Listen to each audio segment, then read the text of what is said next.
And a very good Tuesday to everybody, the 30th of July, 2019.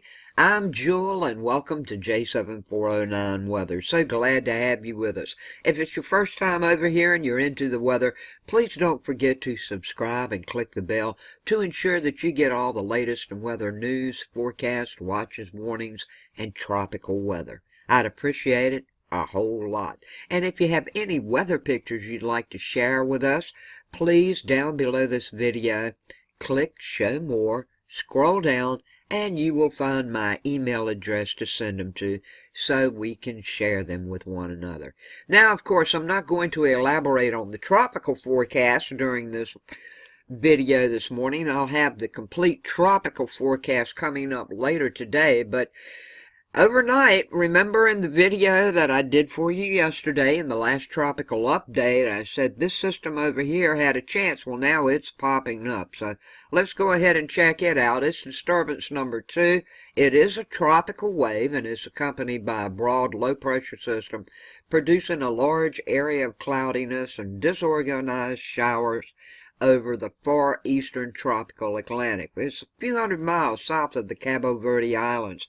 Now, upper-level winds are expected to be unfavorable for any significant development of this disturbance during the next few days. However, though, environmental conditions are forecast to become a little more conducive for the development over the weekend.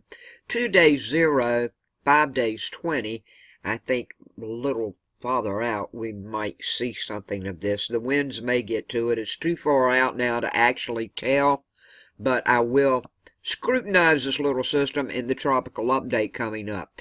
Now, here we go with disturbance number 1. Well, what's going on with it? Shower activity with this tropical wave is over the eastern Caribbean Sea. It remains disorganized. Now, this system is expected to move west-northwestward with no significant development, producing locally heavy rainfall over Puerto Rico, Hispaniola, and portions of the southeastern Bahamas during the next few days.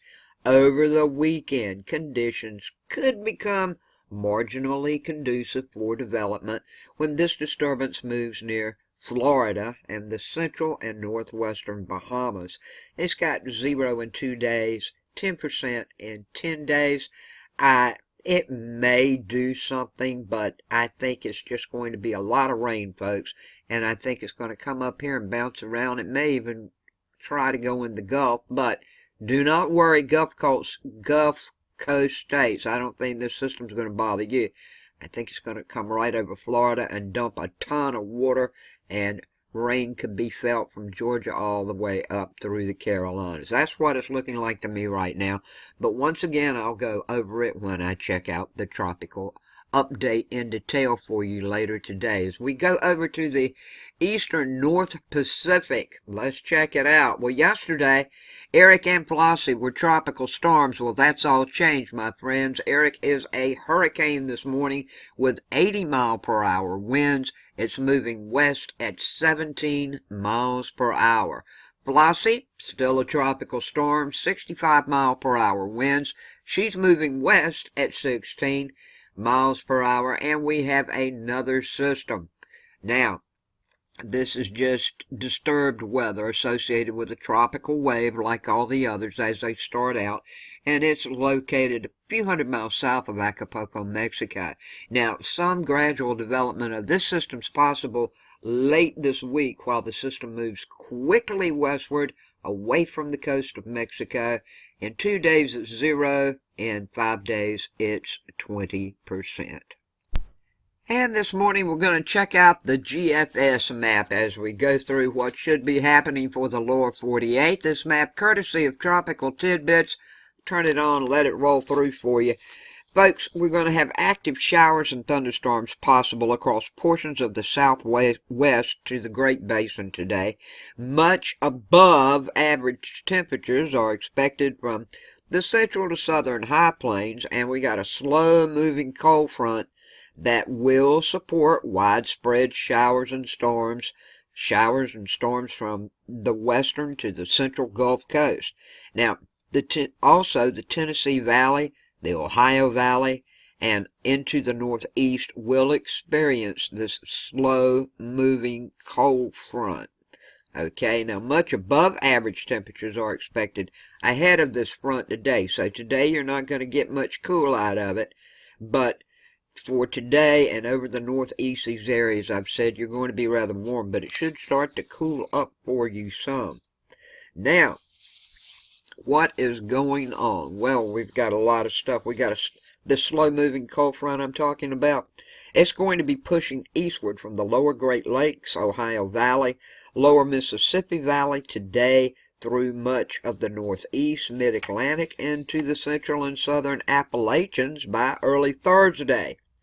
Now, widespread scattered showers and thunderstorms will focus along and ahead of this front, with locally heavy rains and isolated severe weather.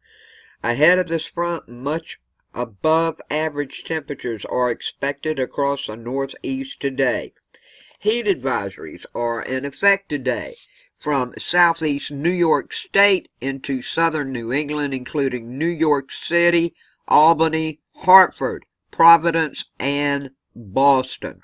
In the wake of this front, we have an area of high pressure moving from the upper Mississippi Valley into the Great Lakes, and it will spread some below average temperatures and low humidity across the upper Mississippi Valley and upper lakes today into the mid-Mississippi Valley and Ohio Valley by tomorrow. Now, what else is going on? Well, we have an upper level high. It's in the forecast to remain centered over the southern Rockies, southern high plains region over the next few days, and this will pump much above average levels of moisture northward from the northwest of Mexico into southern California, the southwest, and the Great Basin. And upper level shower and thunderstorm activities should also be across these areas over the next 2 days, with locally heavy rains and isolated possibilities of flash flooding. The potential for wet weather across these areas will also keep temperatures below average, especially for tomorrow, when high temperatures will be 10 to 15 degrees cooler than average across much of Arizona, Utah, southeast Nevada, and southeastern California. And here we have a check of where severe weather might pop up today, where it's looking like it might. You know, this map changes during the day, but this is a pretty good general idea with a categorical outlook, and it's looking like thunderstorms, severe wind, gust, and hail is going to be possible this afternoon and early evening across the northern high plains. Now, a few severe wind gusts are also possible across parts of the northeast this afternoon. So far as tornadoes go, I'm not looking at any of those right now. It's not looking like maybe a tornado will pop up. It's always a possibility though, so watch your skies. But we do have a 5% chance of wind and hail. Now, with the wind, there's a 5% chance where it's darker green in the marginal areas up in Montana, Wyoming, North and South Dakota. For New York, over in this area, all the way down to Pennsylvania and some of northern New Jersey, you do have a good chance of some gusty winds popping up this afternoon. When it comes to the hail, we have a 5% chance with these storms, but it's only over in Montana, North and South Dakota, and Wyoming. Everybody in the green. I sound like a broken record from Florida. Everybody in the green. You do have a chance of splash and dash thunderstorms popping up today. Some of these could become severe, so don't let your guard down and watch your skies. That's your weather in general today, the weather you need to know. Thank you so much for watching and everything you do for me. May each of you have a good day, a safe day, a blessed day, and peace, love, and kindness to all.